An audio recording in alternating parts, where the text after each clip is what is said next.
Psoriasis, जिसे हम हिंदी में अपरस या छाल रोग के नाम से जानते हैं, और ये काफ़ी कॉम्प्लिकेटेड डिसीज़ होती है जो जल्दी ठीक नहीं होती है।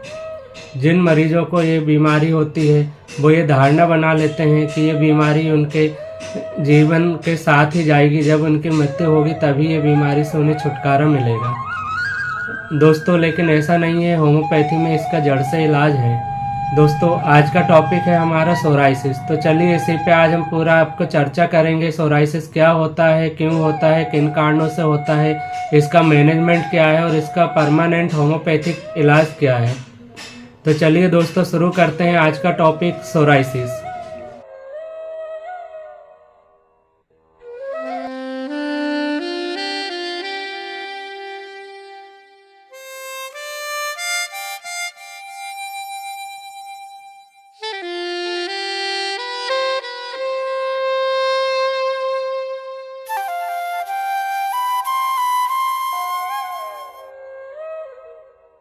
नमस्कार दोस्तों, एक बार फिर स्वागत है आपके अपने YouTube channel health with homeopathy. मैं डॉक्टर एस.के. पटेल करेली एक बार फिर हाजिर है एक नई जानकारी के साथ, एक नए टॉपिक के साथ। आज का टॉपिक है हमारा सोराइसिस।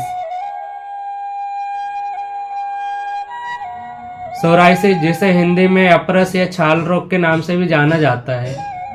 दोस्तों, सबसे पहले हम ये जानते हैं कि सोराइसिस क्या होता है। सोराइसिस एक क्रॉनिक ऑटोइम्यून डिसीज होती है जो हमारी बॉडी में डेवलप होती है और हमारी स्किन को डैमेज करती है। इसमें जो हमारी स्किन का डेवलपमेंट है काफ़ी फास्ट हो जाता है। स्किन की सेल्स की जो ग्रोथ है काफ़ी स्पीड में होने लगती है। नॉर्मली एक कोशिका को बनने से लेके पूरा उसको कंप्लीट होने में 28 से 30 दिन का समय लगता है। लेकिन जिनको ये सोराइसिस होता है उनमें स्किन सेल्स काफ़ी स्पीड में ग्रोथ करने लगती हैं और काफ़ी स्पीड में बढ़ने लगती हैं।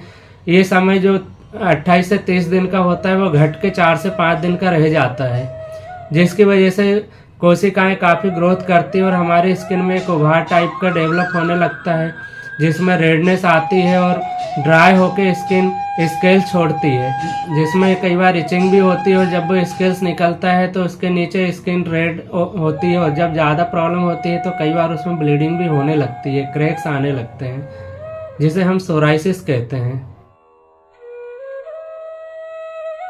अगर इसे हम मेडिकल टर्मिनोलॉजी में बोलें तो हमारी एपिडर्मिस में केराटिनॉइड सेल्स का हाइपर प्रोलिफरेशन होने लगता है, काफ़ी स्पीड में बढ़ने लगती हैं और वो 4 से 5 दिन में मैच्योर होकर और डैमेज होने लगती हैं। अगर हम सोराइसिस के साइन एंड सिम्टम की बात करें तो दोस्तों ये केवल क्लिनिकल ही देखने से ही क्लियर हो जाता है कि ये सोराइसिस है या अदर स्किन इन्फेक्शन है। जिन पेशेंट को सोराइसिस रहता है उनको लाल लाल चकत्ते आते हैं, रेडनेस आ जाती है उस जगह पे। इसकी शुरुआत होती है एक रेड फुंसी के साथ, उसके बाद वो फैलते जाती है और रेडनेस चकत्ते उसमें आ जाते हैं। ये चकत्ते के बाद कुछ दिन बाद हम देखते हैं वो स्किन ड्राई हो जाती है और पपड़ी छोड़ देती है। पपड़ी सिल्वर कलर की होती है और अगर उसको हम टच करके देखें तो ऐसा लगता है जैसे मोमबत्ती का जो वैक्स रहता है उस तरीके के इसमें चिकनाहट टाइप की रहती है। और जब ये स्केल छोड़ती है तो उस जगह पे एक रेडनेस जगह आ जाता है, पैचेस बन जाता है। उस जगह पे एक रेडनेस पैचेस बन जाता है और उसमें कई बार इचिंग होती है और कई बार ड्राई होने की वजह से, क्रैक्स होने की वजह से उसमें ब्लीडिंग भी होने लगती है। अगर किसी पेशेंट में साइन एंड सिम्टम देखने को मिलते हैं तो इससे क्लियर डायग्नोस हो जाता है कि उसको सोराइसिस है।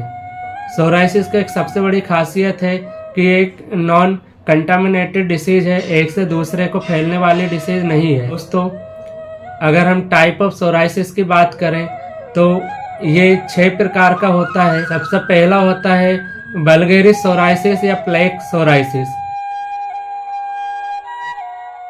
ये सबसे कॉमन प्रकार का सोराइसिस होता है। इसमें जो पैचेस होते हैं रेड कलर के होते हैं और क्लियर मार्जिनेटेड होते हैं, इनकी बाउंड्री क्लियर दिखती है और साथ में जब ये ड्राई होते हैं तो स्केल छोड़ते हैं, साथ में इचिंग होती है, क्रैक्स होते हैं।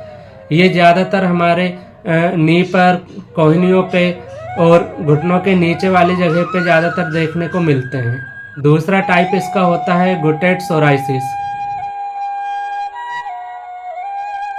गुटेड सोराइसिस, इसमें रेड रेड स्पॉट आने लगते हैं जिसे हम टीयर ड्रॉप भी कहते हैं।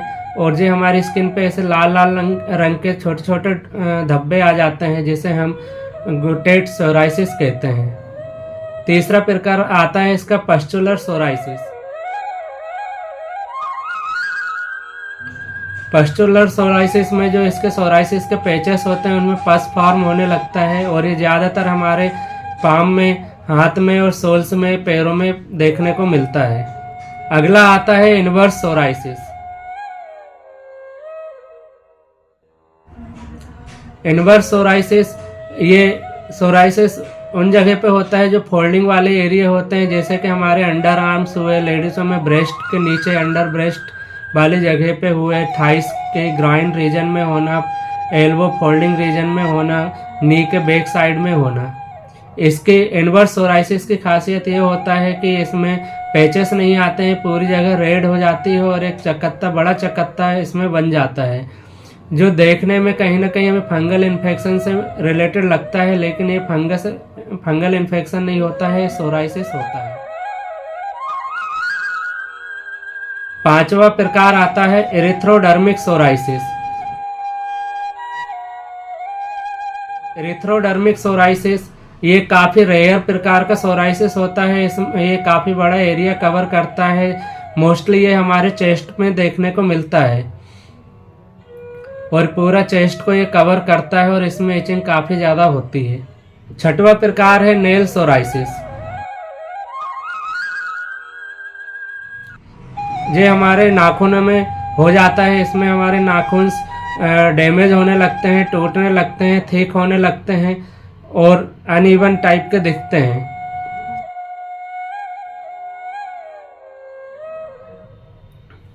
जिसे हम नेल पिटिंग सोराइसिस भी कहते हैं। दोस्तों, ये तो कुछ प्रकार हुए सोराइसिस के। सोराइसिस कितने प्रकार के होते हैं, अगर हम अब चलते हैं इसके कारणों की चर्चा कि किन कारणों से सोराइसिस होता है, तो आज तक इसका कोई स्पेसिफिक कारण पता नहीं चला है। केवल एक अंदाजा लगाया जाता है, रिसर्च की जाती है कि किन पेशेंटों में ज़्यादा देखने को मिलता है, उसके आधार पर इसके ट्रिगर फैक्टर को नोटिस किया जाता है। मोस्टली ये देखा गया है कि एक क्रॉनिक ऑटो इम्यून डिसीज होती है। ऑटो इम्यून डिसीज वो होती है जब हमारे बॉडी का इम्यून सिस्टम ही हमारी बॉडी को डैमेज करने लगता है, तो इसे हम ऑटो इम्यून डिसीज कहते हैं। इसमें हमारी बॉडी का इम्यून सिस्टम हमारी सेल्स को डैमेज करने लगता है। जो सेल्स 28 से 30 दिन में कंप्लीट होना चाहिए थी, वो सेल्स 4 से 5 दिन में मैच्योर हो रही है, मैच्योर होकर डैमेज होने लगती है और काफ़ी स्पीड में उसका प्रोलिफरेशन होने लगता है, डेवलपमेंट होने लगता है। ये टोटल ऑटो इम्यून डिसीज कहलाती है।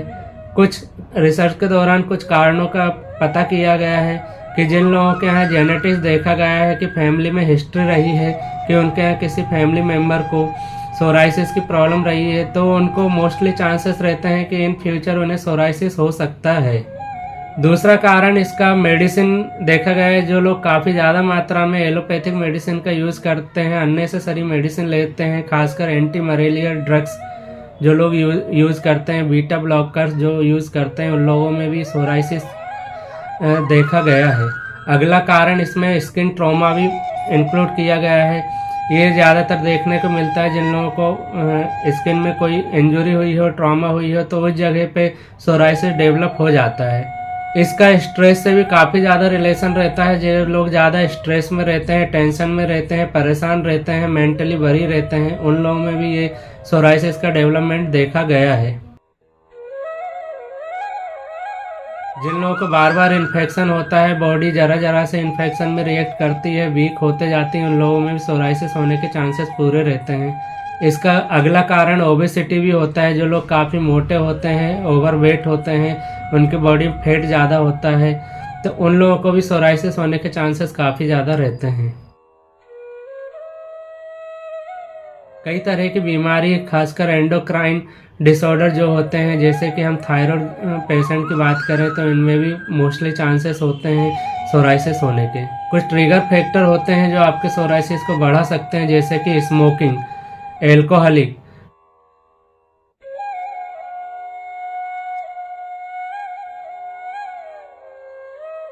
जो लोग ज़्यादा स्मोकिंग करते हैं, ज़्यादा एल्कोहल का यूज़ करते हैं, काफ़ी मिर्च मसाला नॉन वेज ज़्यादा खाते हैं, उन लोगों में भी ये देखा गया है कि सोराइसिस ट्रिगर करता है और काफ़ी स्पीड में फैलता है। तो दोस्तों ये तो कुछ कारण थे और कुछ ट्रिगर फैक्टर्स थे सोराइसिस को बढ़ाने में कारगर होते हैं। दोस्तों ये तो सोराइसिस क्या होता है, किन कारणों से होता है, क्यों होता है और इसके साइन एंड सिम्टम क्या होते हैं, ये आपको बताया गया है। अब चलते हैं इसके मेन पार्ट पे, होम्योपैथिक ट्रीटमेंट क्या है। उससे पहले मैं ये कहना चाहूँगा कि जो लोग सोराइसिस से परेशान हैं और काफ़ी एलोपैथिक ले चुके हैं लेकिन उनका सोराइसिस ठीक नहीं होता है, तो उन लोगों से ये कहूँगा कि एक बार आप होम्योपैथी यूज ज़रूर करें और इससे सोराइसिस पूरी तरह से ठीक होता है। लेकिन इसमें समय लगता है। अगर आप सोचें कि 15 से 20 दिन में, 1 महीने में आप लोग ठीक हो जाएं तो इससे ठीक नहीं होंगे। आपको कम से कम 8 से 10 महीने रेगुलर ट्रीटमेंट रखना पड़ेगा, साथ में पेशेंस रखना पड़ेगा और अपनी डाइट में चेंजेस लाना पड़ेगा। वो सब चीज़ें बंद करनी पड़ेंगी जो आपके सोराइसिस को बढ़ाने के लिए ट्रिगर का वर्क करते हैं। तो दोस्तों चलिए शुरू करते हैं होम्योपैथिक मेडिसिन फॉर सोराइसिस। सबसे टॉप की मेडिसिन आती है इसमें सल्फर। दोस्तों ज़्यादातर पेशेंट का ट्रीटमेंट सल्फर से ही स्टार्ट किया जाता है। सल्फर को हाई पोटेंसी में दिया जाता है, 200 से 1 mg तक की पोटेंसी में दिया जाता है। अगर आप 200 पोटेंसी दे रहे हैं तो इसे हर 15 दिन में सुबह खाली पेट 1 डोज आप सल्फर का दीजिए, और 1 mg पोटेंसी में दे रहे हैं तो इसे महीने में 1 बार इसे सुबह खाली पेट दीजिए। सल्फर का जो पेशेंट होता है काफ़ी डर्टी होता है, गंदा दिखता है, अनहेल्दी दिखता है, उसकी स्किन काफ़ी अनहेल्दी होता है, काफ़ी इचिंग करता रहता है। और उसकी सबसे मेन खासियत ये होती है जब भी वो चलता है अपने कंधों को झुकाकर चलता है। अगर किसी पेशेंट में सिम्टम आपको देखने में मिलते हैं कि वो कंधा झुकाकर चल रहा है और काफ़ी इचिंग हो रही है, अनहेल्दी स्किन है, तो उसको आप सल्फर का डोज दीजिए, उससे उसे काफ़ी बेनिफिट मिलेगा। दूसरी मेडिसिन आती है इसमें आर्सेनिक एल्बम। आर्सेनिक एल्बम काफ़ी इफेक्टिव और काफ़ी कारगर मेडिसिन है सोराइसिस के लिए। ये खासकर उन पेशेंट के लिए काफ़ी इफेक्टिव है जिन्हें रेस्टलेसनेस रहती है, घबराहट हमेशा बनी रहती है, बेचैनी हमेशा बनी रहती है, मृत्यु भय हमेशा रहता है। उन्हें ऐसा लगता है बीमारी से कहीं वो ख़त्म ना हो जाए, डेथ ना हो जाए। और आर्सेनिक एल्बम की सबसे खासियत ये रहती है कि जब भी उसको सोराइसिस में प्रॉब्लम होती है, खुजली होती है, इन्फ्लामेशन होता है, और जब वो गर्म चीज़ें उस पर यूज़ करता है या गर्म एटमॉस्फेयर में वो रहता है तो उसे काफ़ी रिलीफ उससे मिलता है। अगर किसी पेशेंट को गर्म चीज़ों से राहत मिल रही है इस इन्फेक्शन में तो उसको आप आर्सेनिक एल्बम दीजिए, उससे उसे काफ़ी बेनिफिट मिलेगा।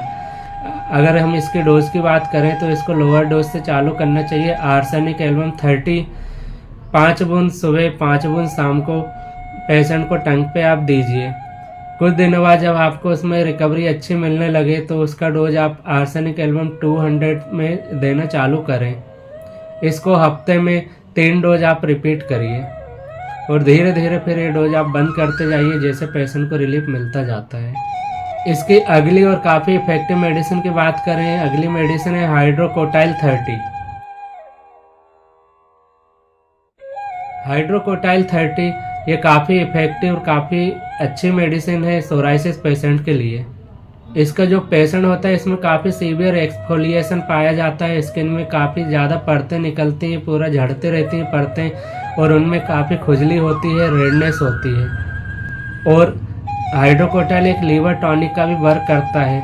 ये रिसर्च में देखा गया है कि जिन लोगों का लीवर प्रॉपर वर्क नहीं करता है, लीवर अच्छे से काम नहीं करता है, उनमें भी सोराइसिस होने के चांसेस काफ़ी ज़्यादा रहते हैं। अगर किसी को पेशेंट को इंडाइजेशन की प्रॉब्लम है, लीवर प्रॉपर वर्क नहीं कर रहा है, साथ में सिम्टम देखने को मिल रहे हैं, तो आप उसे हाइड्रोकोटाइल 30 5-5 बूंद सुबह शाम रेगुलर उसे चलाइए। दोस्तों अगली और काफ़ी टॉप की मेडिसिन आती है पेट्रोलियम 30। पेट्रोलियम 30 ये सोराइसिस पेशेंट के लिए काफ़ी इफेक्टिव, काफ़ी कारगर है। खासकर उन पेशेंट के लिए है जिनकी सोराइसिस वेदर चेंज होने के समय बढ़ती है और खासकर ठंड के समय बढ़ती है। स्किन में काफ़ी ज़्यादा ड्राइनेस आती है, इचिंग होती है, रेडनेस होती है और एक्सफोलिएशन होता है, स्केल्स स्किन से निकलते जाते हैं। और कई बार इतनी ज़्यादा इचिंग होती है कि पेशेंट को उस जगह पे ब्लीडिंग, क्रैक से ब्लीडिंग होने लगती है। अगर किसी पेशेंट में ये सिम्टम देखने को मिलते हैं तो आप उसे पेट्रोलियम 30 5-5 बूंद सुबह शाम टंग पे आप दीजिए, उससे उसे काफ़ी बेनिफिट मिलेगा। अगली मेडिसिन आती है रस्टॉक्स 30। दोस्तों रस्टॉक्स 30 उन पेशेंट के लिए काफ़ी इफेक्टिव, काफ़ी कारगर और रामबाण मेडिसिन साबित होती है जिन्हें सोराइसिस के साथ साथ जॉइंट में पेन रहता है, सूजन रहती है और इनकी सोराइसिस बारिश के समय काफ़ी ज़्यादा बढ़ जाती है। और अगर हम इसके इरप्शंस की बात करें तो लाल लाल दाने पूरी बॉडी में आने लगते हैं, उनमें खुजली होने लगती है और कुछ समय बाद उनमें पपड़ी छूटने लगती है। अगर किसी पेशेंट में इन्फेक्शन के साथ साथ जॉइंट पेन मिल रहा है और जॉइंट पेन में जब पेशेंट चलता है तो उसको राहत मिलती है और रेस्ट करता है तो उसका दर्द बढ़ जाता है। अगर ये सिम्टम आपको देखने को मिले तो आप रस्टॉक्स 30 5-5 बूंद सुबह शाम अपने पेशेंट को दीजिए, उससे उसको सोराइसिस में और जॉइंट पेन में काफ़ी रिलीफ मिलेगा। अगली मेडिसिन की तरफ चलते हैं। अगली मेडिसिन है रेडियम ब्रोम 30। दोस्तों रेडियम ब्रोम 30 ये उन पेशेंट के लिए काफ़ी इफेक्टिव, काफ़ी कारगर है जिनके पेनिस की म्यूकोसल सेल पे सोराइसिस हुआ है। अगर किसी के पेनिस पे, लिंग पे सोराइसिस का इन्फेक्शन है और साथ में उसे काफ़ी ज़्यादा जलन हो रही है, ऐसा लग रहा है जैसे उस जगह पे आग लगी हुई है, तो आप रेडियम ब्रोम 30 5 बूंद सुबह 5 बूंद शाम को उसको रेगुलर दीजिए, उससे उसे काफ़ी बेनिफिट मिलेगा। दोस्तों आगे चलते हैं। काफ़ी इफेक्टिव, काफ़ी कारगर मेडिसिन है मर्कसॉल 30। मर्कसॉल 30 खासकर उन पेशेंट के लिए काफ़ी कारगर है जिनको स्काल्प में सोराइसिस होता है, पूरे सिर में सोराइसिस रहता है, उसमें खुजली होती है, पपड़ी छोड़ते हैं और रेडनेस बनी रहती है।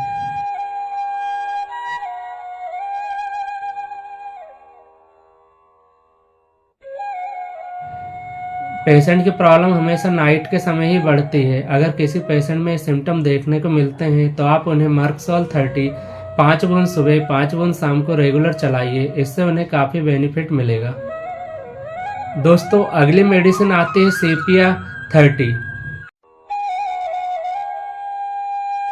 सीपिया 30 उन पेशेंट के लिए काफ़ी इफेक्टिव, काफ़ी कारगर है जिनको सोराइसिस के जो पैचेस होते हैं वो ओवल शेप के होते हैं, क्लियर कट उनकी मार्जिन दिखती है और रेडनेस रहती है, ड्राइनेस रहती है और उसमें स्केल्स निकलते रहते हैं। जब स्केल्स निकलते हैं, जब उसका एरिया देखते हैं तो वो हमें ओवल शेपेड दिखता है। अगर किसी पेशेंट में ये प्रॉब्लम देखने को मिलती है और अगर साथ में किसी लेडीज़ को ये दिक्कत है तो आप देखेंगे उसको पीरियड की भी प्रॉब्लम बनी रहेगी। अगर किसी लेडीज़ का एमसी प्रॉपर नहीं आ रहा है और साथ में उसको सोराइसिस की प्रॉब्लम है और ओवल शेपेड उसके चकत्ते दिख रहे हैं तो आप उसे सीपिया 30 5 बूंद सुबह 5 बूंद शाम को रेगुलर दीजिए। दोस्तों अगली मेडिसिन आती है एंटिमक्रूट 30।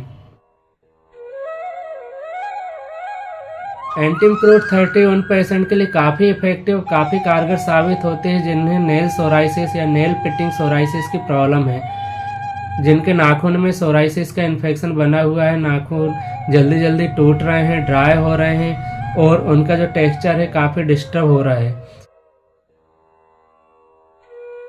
अगर किसी को ये प्रॉब्लम है तो आप एंटिमक्रूट 30 5 बूंद सुबह 5 बूंद शाम को रेगुलर दीजिए। दोस्तों अगली काफ़ी इफेक्टिव, काफ़ी कारगर मेडिसिन हम बताएंगे ट्यूबरकुलिनम 200।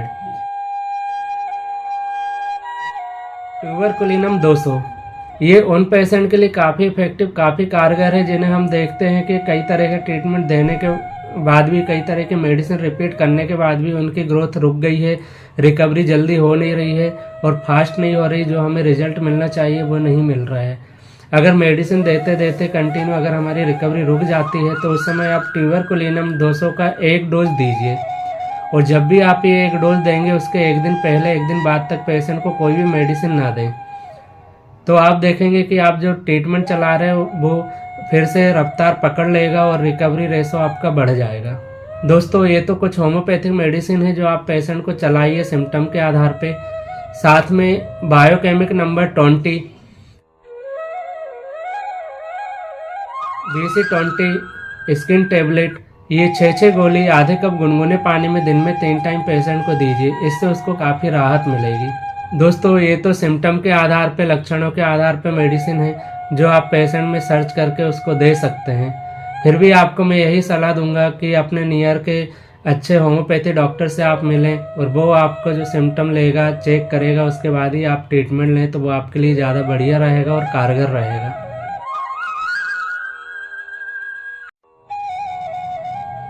दोस्तों, आगे मैं कुछ आपको पैटर्न बता रहा हूँ और कुछ मैं अपना एक फार्मूला जो तैयार करता हूँ, जो अपने पेशेंट को देता हूँ, जिससे उन्हें काफ़ी राहत मिलती है, वो आपको बता रहा हूँ। वो आप यूज़ करें, उससे आपको काफ़ी बेनिफिट मिलेगा।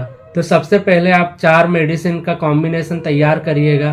पहली मेडिसिन है आर्सेनिक एल्बम 30, दूसरी मेडिसिन है हाइड्रोकोटाइल 30, तीसरी मेडिसिन है पेट्रोलियम 30 और चौथी लास्ट मेडिसिन है रस्टॉक्स 30। इन चारों मेडिसिन को आप बराबर मात्रा में लीजिए। जैसे कि आप मान लो सभी मेडिसिन 10-10 ml ले रहे हैं, तो सभी मेडिसिन को 10-10 ml एक बॉटल में मिक्स कर लें आप और रेडी कर लें। और इसका डोज आप 5 बूंद सुबह, 5 बूंद दोपहर, 5 बूंद रात को आप रेगुलर दीजिए। दोस्तों, यकीन मानिए फार्मूले से आपको काफ़ी राहत मिलेगी और आपका जो इचिंग है, रेडनेस है, स्केलिंग है, वो सब दूर होने लगेगी और आपकी स्किन नॉर्मल होने लगेगी। दोस्तों, इस फार्मूले के साथ आप BC20 बायोकेमिक जरूर यूज़ करें। 6-6 गोली आधे कप गुनगुने पानी में दिन में 3 टाइम रेगुलर लीजिए। और एक रेकवेक का German drop R65 psoriasis drop, ये 15-15 बूंद 10 ml गुनगुने पानी में दिन में 3 टाइम आप लीजिए। ये 3 मेडिसिन आप रेगुलर करिए, इससे आपको काफ़ी बेनिफिट मिलेगा और काफ़ी राहत मिलेगी। दोस्तों, ये तो मेडिसिन हुई जो आप सोराइसिस में यूज़ कर सकते हैं। एक मैं आपको लोकल एप्लीकेशन बताऊंगा, वो आप यूज़ करिए, उससे आपको काफ़ी बेनिफिट मिलेगा। अगर आपको ज़्यादा खुजली हो रही है, इचिंग हो रही है, प्रॉब्लम हो रही है, तो आप नारियल तेल लीजिए, उसमें थोड़ा सा कपूर मिलाइए और थोड़ा सा उसमें हल्दी ऐड करिए।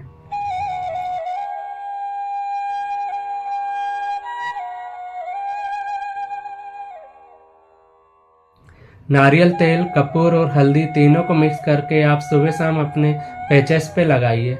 इसमें वो स्मूथ रहेंगे, ड्राई नहीं होंगे, उसमें इचिंग नहीं होगी और जो आपके स्केल्स निकलते हैं वो रिकवर फास्ट करेंगे। दोस्तों, ये तो सोराइसिस के बारे में टोटल जानकारी है और इसका होम्योपैथिक ट्रीटमेंट क्या है उसके बारे में आपको जानकारी दी गई है। लेकिन दवाई के साथ, मेडिसिन के साथ साथ परहेज काफ़ी कारगर होता है। अगर आप सोचें कि हम केवल मेडिसिन ही लें और परहेज ना करें, तो आप कभी ठीक नहीं हो पाएंगे। खासकर सोराइसिस में आपको परहेज पूरा रखना पड़ेगा। तो हम इसके कुछ मैनेजमेंट आपको बताएंगे, उससे आप फॉलो करिए। कुछ डाइट आपको बताएंगे, उनको आप फॉलो करिए और जो डाइट आपको मना की जाएगी उसको अवॉइड करिए। कई बार ये देखा गया है, कई लोगों को कई खाने वाली चीज़ों से, कई तरह के मेडिसिन से एलर्जी रहती है, वो भी आपके सोराइसिस को ट्रिगर करते हैं। तो सबसे पहले मैं अपने पेशेंट को यही सलाह दूंगा कि आप अपना एलर्जी टेस्ट ज़रूर करा लें, जिससे आपको एक क्लियर हो जाएगा कि आपको किन किन चीज़ों से एलर्जी है। वो चीज़ें आप अपनी डाइट में और अपने लाइफ स्टाइल में दूर करें। दूसरा, जो खाने की सामग्री हमारे सोराइसिस को बढ़ाते हैं, ट्रिगर करते हैं, उनको आप अवॉइड करिए। जैसे कि मीठी चीज़ें, कोई भी शुगर बेस्ड चीज़ें, आप उनको टोटली बंद करिए। खासकर गुड़, चीनी, गुड़पट्टी, गज्जक, ऐसी मीठी चीज़ों को आप अपनी डाइट से दूर रखें। ये आपके सोराइसिस को ट्रिगर कर सकते हैं। साथ में पूरे डेयरी प्रोडक्ट को आपको बंद करना पड़ेगा, ये भी सोराइसिस को ट्रिगर करते हैं। ज़्यादा आपको घी यूज़ नहीं करना, ऑयल यूज़ नहीं करना, ज़्यादा मिर्च मसाला अपनी डाइट में यूज़ नहीं करना है। खासकर लाल मिर्च आप टोटली बंद रखें। और साथ में आप नॉन वेज, एग, मछली वगैरह टोटली इसको अपनी डाइट से दूर रखें। ये आपके सोराइसिस को ट्रिगर कर सकते हैं और आपकी प्रॉब्लम बढ़ा सकते हैं। कई बार ये भी देखा गया है, जो लोग ज़्यादा मूंगफली का यूज़ करते हैं उनको भी ये प्रॉब्लम देखने को मिलती है कि उनकी सोराइसिस बढ़ जाती है। तो आप, अगर आपके साथ ये प्रॉब्लम है कि आप मूंगफली खाते हैं, सोराइसिस आपका बढ़ता है, तो उसे आप अवॉइड करें। साथ में कुछ भी ऐसी खट्टी चीज़ें यूज़ ना करें जो आपके सोराइसिस को बढ़ाए, जैसे कि अचार हुआ, नींबू हुआ, ऑरेंज हुआ और अंगूर हुए, इनको आप अवॉइड करिए। और लास्ट में यही कहूँगा कि आप ज़्यादा अगर अल्कोहल इंटेक करते हैं तो इसे टोटली बंद करिए। स्मोकिंग कर रहे हैं तो स्मोकिंग टोटली बंद करिए।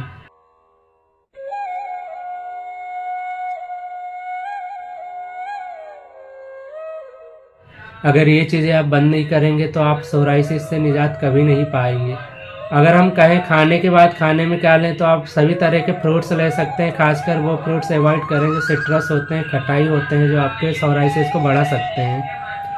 चुकंदर लें, गाजर लें, फल फ्रूट लें, सलाद लें, हरी सब्जियां भरपूर मात्रा में आप लें।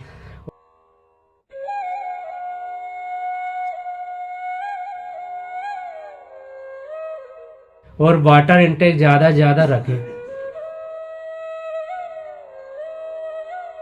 दूसरा, कुछ आपको अपनी लाइफ स्टाइल में भी चेंजेस करना पड़ेगा, जैसे कि आप अपना एक स्लीपिंग टाइम फिक्स करें, प्रॉपर स्लीप लें। स्लीप पूरी तरह से होनी चाहिए, आपकी बॉडी रिलैक्स होना चाहिए। साथ में आप स्ट्रेस कम से कम करें, टेंशन कम से कम लें, माइंड पे लोड कम से कम लें, माइंड को रिलैक्स रखें।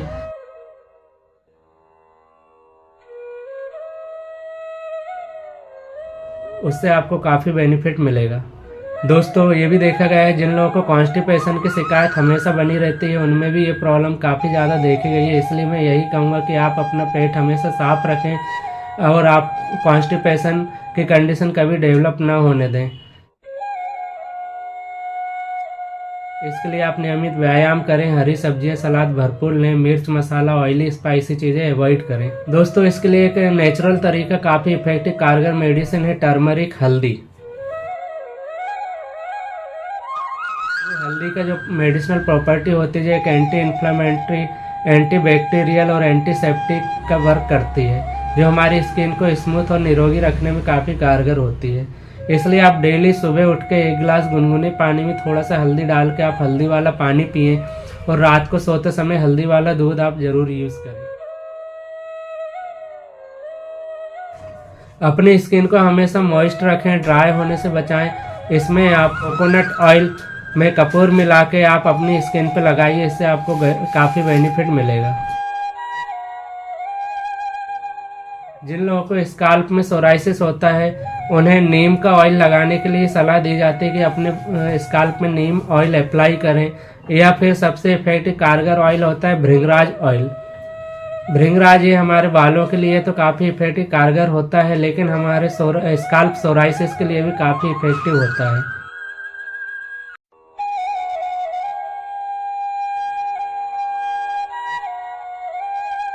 दोस्तों, किसी भी तरह कॉस्मेटिक से आप बचें और साबुन का उपयोग बिल्कुल ना करें, क्योंकि इसमें कास्टिक होता है जो आपके स्किन में ड्राइनेस और बढ़ाएगा, जो आपके सोराइसिस को बढ़ाने में ट्रिगर का वर्क करेगा। इसलिए नहाने के पहले आपको एक देसी नुस्खा हम बताएंगे, उसको आप यूज़ करें, वो आपकी स्किन में मॉइस्चर भी लाएगा और स्किन के लिए काफ़ी इफेक्टिव रहेगा। आप मूंग की दाल का पाउडर बना लें और उसमें बेसन मिक्स करके और पानी में उसको मिक्स करके पेस्ट बना के नहाने के 15 मिनट पहले पूरे शरीर पे आप अप्लाई करें।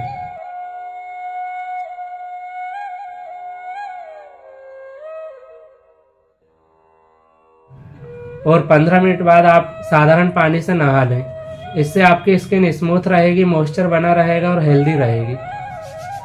दोस्तों, अंत में यही कहूँगा कि आप रेगुलर एक्सरसाइज करिए, योगा व्यायाम करिए।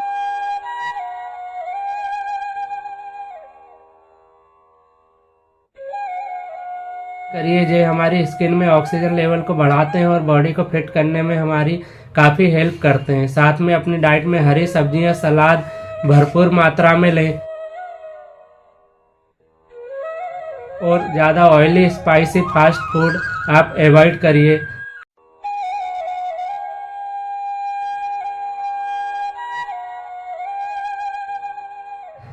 ड्रिंक अवॉइड करें, अल्कोहल अगर आप ज़्यादा यूज़ करते हैं तो उसको आप टोटली बंद करें, स्मोकिंग आप टोटली बंद करें।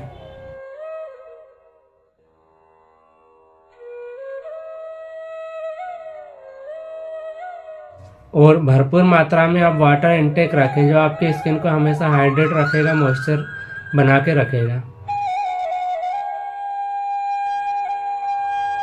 दोस्तों, वीडियो कैसा लगा आप मुझे कमेंट करके ज़रूर बताएं। अगर वीडियो में दी गई जानकारी आपको कुछ काम आती है तो मेरे वीडियो को लाइक करें, मेरे चैनल को सब्सक्राइब करें। मिलते हैं अगले वीडियो में एक नई जानकारी के साथ, तब तक के लिए नमस्कार।